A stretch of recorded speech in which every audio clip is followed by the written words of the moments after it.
Hi guys, what's up? How's everything? I hope you all are doing well. And in this video, we're going to be discussing about the consequences of a current account deficit. Now, you all know what a current account deficit is. It's basically when your imports are. Now, you all know what a current account deficit is. A current account deficit occurs when your imports exceed your exports, or your outflows in your current account are more than your inflows. That is, the outflows in the form of your balance of trade, your investment income, and your current transfers exceed the amount that comes in the economy from trade and in the form of investment income and your current transfers. That results into an overall deficit, on the current account. So in this video, we're going to be discussing what are the consequences of your current account deficit. But before I start, I want you all to hit the subscribe button and the bell icon so that you can receive the notifications for all my upcoming videos. Now moving forward, the first consequences, guys, would be that the current account deficit would result into a trade deficit as well, because if we have a current account deficit, so it's very likely that we'll also have a trade deficit, because balance of trade deficit, that includes the invisible and the visible trade, is a major component that determines whether the current account will be in a surplus or a deficit, right? So definitely it would be into trade deficit. Now, the thing is that if you have a trade deficit, the problem is that a trade deficit will have a negative impact on your aggregate demand, because a balance of trade deficit, it implies that your imports, the import expenditure, is more than your export revenues, right?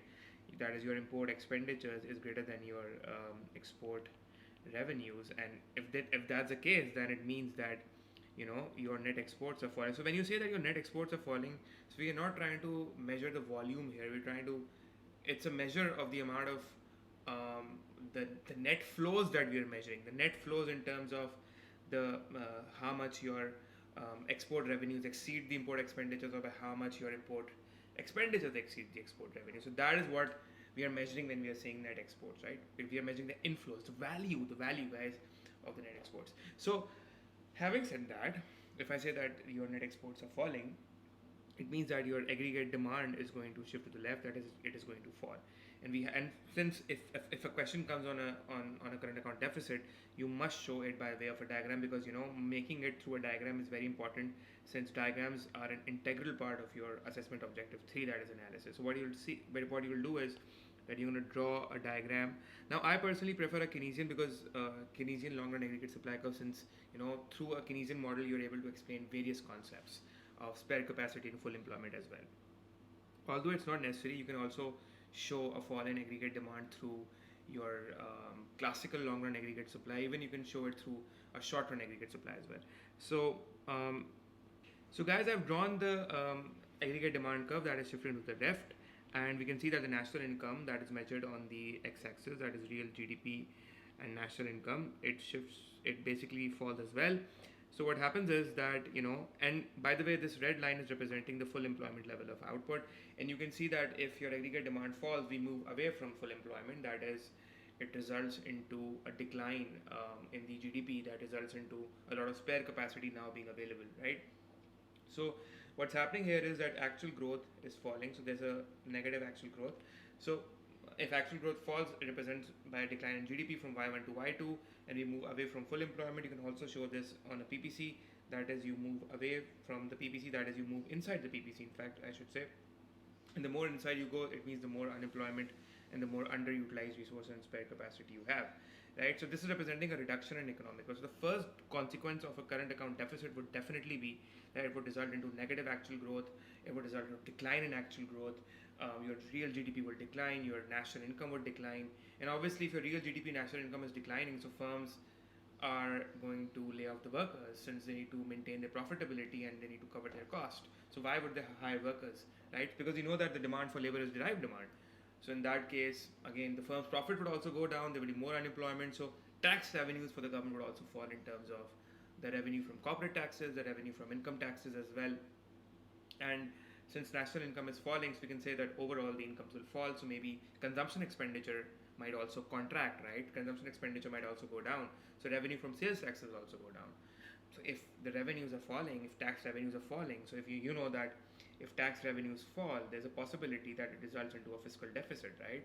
And again, the less the tax revenues, that is, it results into a budget deficit, because it's the same, the fiscal deficit, the budget deficit. And if tax revenues are falling, it means less can be spent back on the government in terms of public goods, merit goods, education, healthcare, infrastructure, and all of that. So, and tax revenues are also spent. It's also a key component of reducing the income inequalities in the economy. So it also has a direct impact on the living standards in the economy as well, right? On the welfare of the economy. Perfect. So this is the first consequence that we have covered. The second consequence is, but although okay, so second consequence is that unemployment will rise. I'm covering it separately as well, but again I've mentioned it in the first point as well. Since this is directly the point, the second point is directly linked with the diagram, the Keynesian diagram that I drew on the with respect to the first point. That unemployment will rise since firms will lay off workers because they will want to reduce their cost and what they want to remain profitable, because revenues for the firms will be falling because the reason why the revenues are falling is very simple, because aggregate demand is falling. So aggregate demand is a very major component or an engine of economic growth, right? And a lot of things are interrelated with aggregate demand, because aggregate demand drives growth, and growth drives employment, it drives profits, it drives tax revenues as well, right? So point number two is explained. Now point number three, guys, would be that again now you also need to understand that not every consequence is a bad consequence, right? So you can't really, so consequence includes more both positive and negative. Now this is very important that I'm going to tell, is that the third disadvantage says that the demand pull inflation will also fall. Why would the demand pull inflation fall if there's a current account deficit? So obviously we know that demand pull inflation will fall since your aggregate demand is falling, because your net exports are declining, right? So we can clearly see that in this diagram, our original equilibrium at y1 was the price level p1, and that falls, the price level falls, which puts a downward pressure on demand pull inflation. So demand pull inflation is falling. Now that's a good thing as well, because if demand pull and the reason why demand pull inflation is falling, because guys, a lot of you people, when I check the answers, you were like the demand pull inflation would fall, but again you guys fail to explain it, that why would it fall. So the reason why, and the reason you guys have to mention the reason why demand pull inflation will fall, and the simple reason is because since it will result into a lot of spare capacity, since now output is not required to that extent that it was initially. So what will happen is that there would be less pressure on the existing factors of production. So if there's less pressure on the existing factors of production, it basically reduces the demand for the factors of production, which also reduces the price of the factors of production, that is the price of land, labor, capital. And actually that feeds through lower prices or lower rate of prices in the economy. So that reduces the demand pull inflation, or puts a downward impact on the demand pull inflationary pressures in the economy, right? But again, this seems like a good point, because now the cost of living will rise. My bad.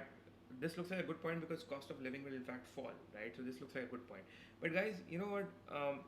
Now you can also say that if the inflation was already, so what if the inflation was already low?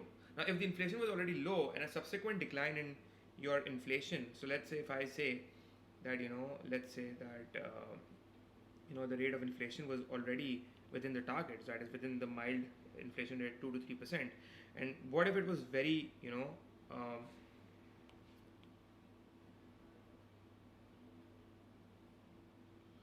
so guys, we could evaluate by saying that what if the inflation rate was already very low, and let's say that we say that this was the rate of inflation. Now it's up to me, I'm not drawing the Keynesian model to explain this. So for instance, if your aggregate demand falls and your aggregate shifts to the left, your price level falls to P2, right? And you could now argue by saying that this results into a deflationary pressure. In fact, it results into a deflationary impact or a recessionary impact. Since already the recession was low, and now a fall in aggregate demand kind of don't say it brings a recession, because recession is a consistent or a persistent decline for 6 months. Now here I'm not really saying that it results into a recession in terms of an economic downturn for 6 consecutive months or 2 quarters. Here I'm just saying that there's a recessionary impact. or it may be a short-term recessionary impact, but again, there's a recessionary impact and it would result into unemployment. Now, that's not a good thing, right? Recessionary impact resulting into unemployment is not something that is beneficial or welcomed by policymakers, right? So here you could argue by saying that this decline in demand for inflation is not a good thing. But again, remember that a decline in demand for inflation could be very much beneficial for the economy if remember that the economy is already experiencing periods of very high inflation.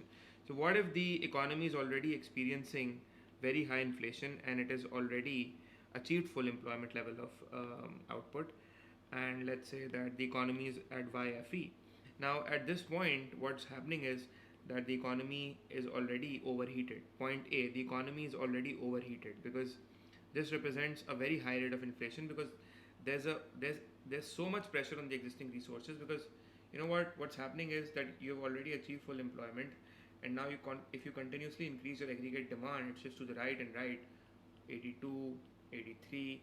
What is happening? Your price level is rising, right? There's no impact on your real GDP or national income because full employment has been reached, right? So and that's represented by a vertical straight line. That is what the Keynesians said, that the long run aggregate supply curve becomes perfectly inelastic, representing exhaustion of resources that are representing full employment of resources. There's no potential at all to increase further output.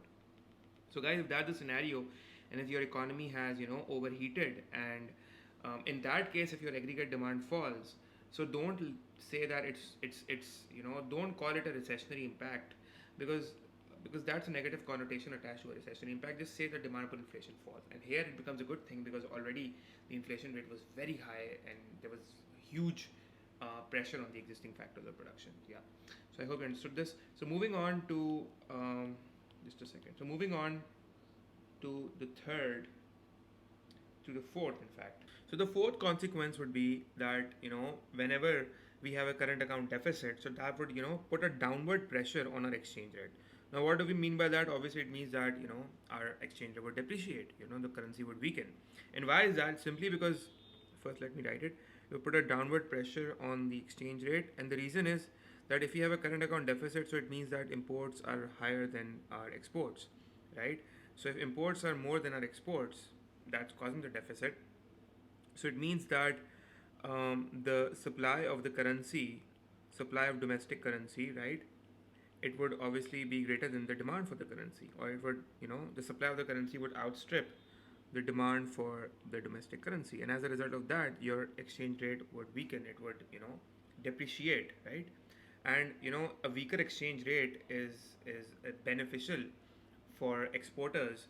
Why? Because first of all, so let's say if a pound is worth $10. Now these are just hypothetical figures, and now if it puts a downward pressure on the exchange rate, so pound would now be worth, let's say, $5. So we say that the pound has depreciated, it has weakened. So guys, what's going to happen is that for a pound, I was able to import $10 worth of goods.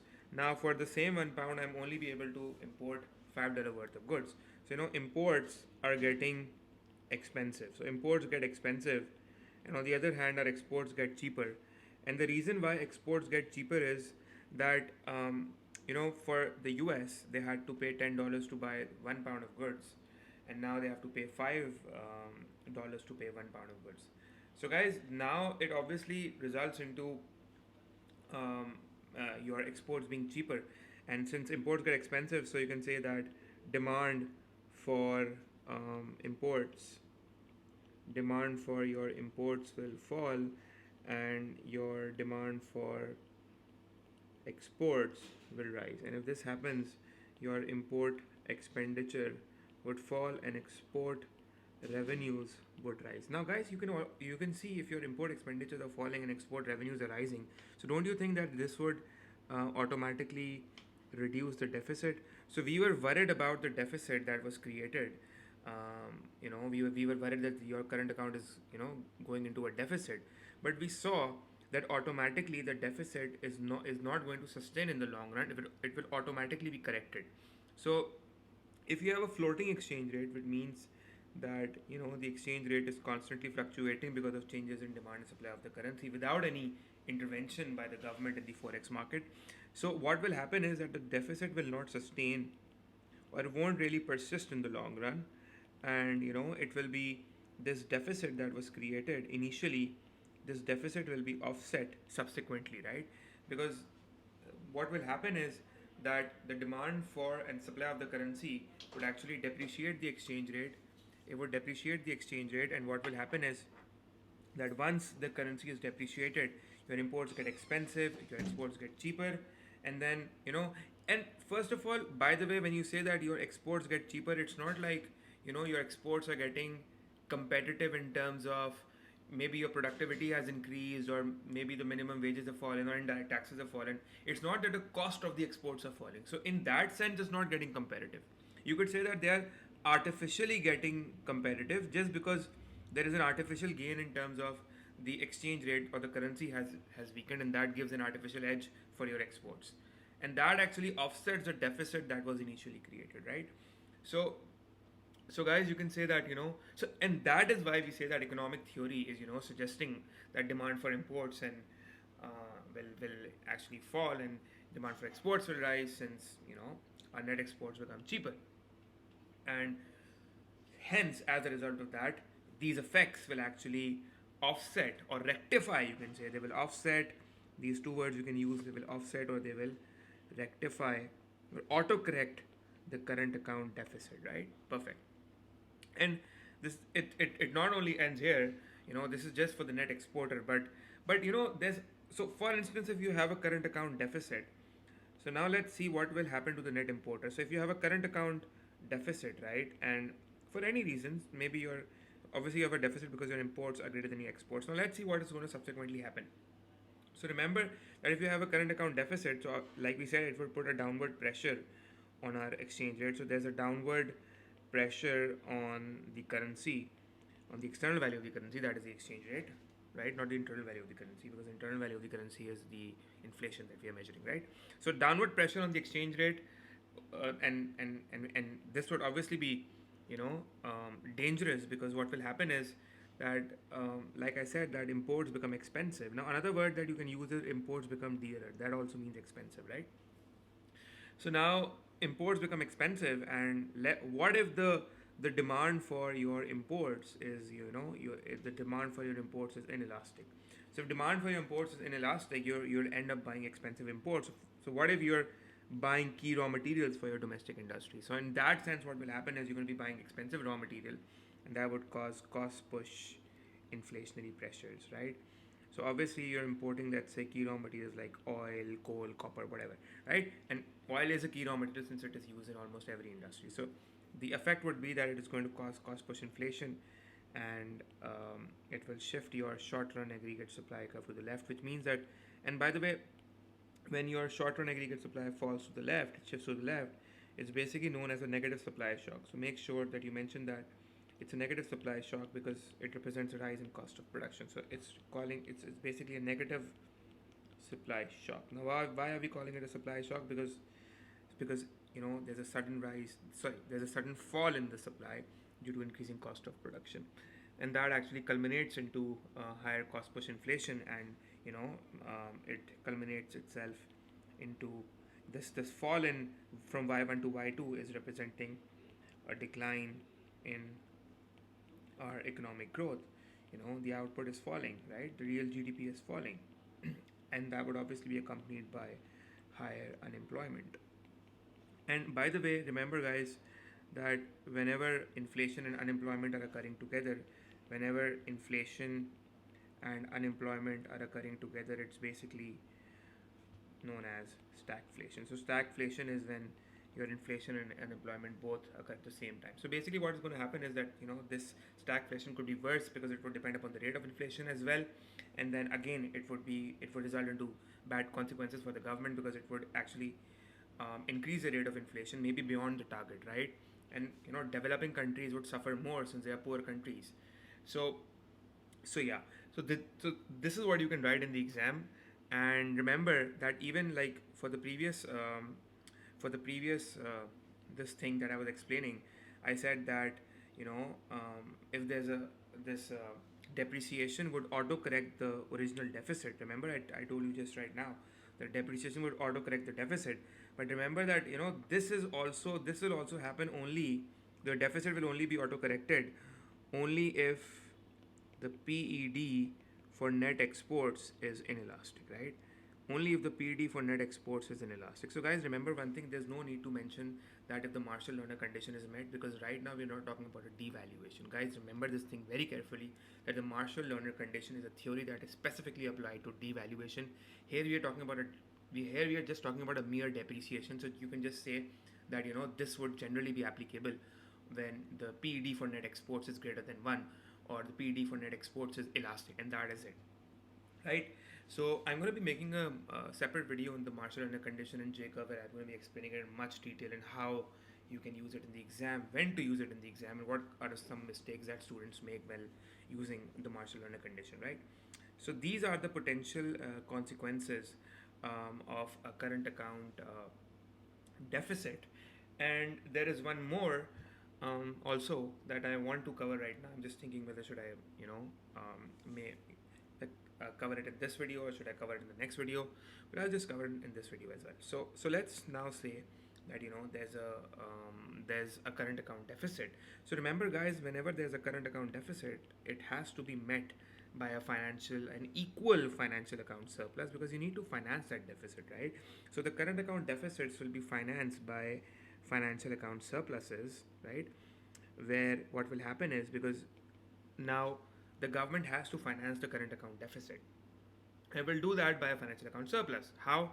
The government will, one way of doing it is that the government will actually borrow money from international investors. Now, how is it going to borrow from international investors? It's going to borrow from international investors because it is going to offer them a good rate of return, right? So it is going to offer them a good rate of return, which is it's going to offer them a good interest rate simply, right? So if a good interest rate is offered to them, they would obviously, it would result into more flight of capital, right? More money, more financial capital entering the economy, more inflows entering the economy, more short-term inflows, or you can say hot money inflows in the form of deposits entering the economy. But remember, guys, all of these deposits entering the economy, or all of this hot money inflows entering the economy, would definitely result into a positive or a surplus financial account. But guys, remember that this kind of financing the deficit, or this means of financing the deficit, is simply creating external debt, because that money is not our money, right? It will ultimately at one point result into outflows as well. So it's, in other words, the country is just issuing, it's just issuing external debt, right? It's just issuing the external debt. And the problem with issuing external debt is that it can actually create panic. It can actually panic the investors. Why? Because they will eventually, remember, they will eventually lose the confidence in the country. Why? Because because they will lose the confidence in the ability of the country, right? They will lose the confidence in the ability of the nation or the country to repay back these debts, right? To pay back these debts, because obviously, there's so much money coming in. That's the way. That's the way they are financing those deficits. So ultimately, there's a risk involved, and there's a potential risk, and that is that ultimately what may happen is that investors, they will stop buying the debt. Then investors will, stop buying up. They will stop buying up the debt, and what will happen is that if they stop buying up the debt, they will ultimately move their investments. They will move their investments where? They will move their investments to a more stable country, or to a more safer country where their investments are less risky or more secure, right? And if they move their investments out of the country, if they move their investments out of their country, out of the country, in fact, oh my god, if they move their investments out of the country, so what will happen? It is going to increase the supply of the domestic currency, right? So it will increase the supply of currency, and if the supply of currency rises, what will happen?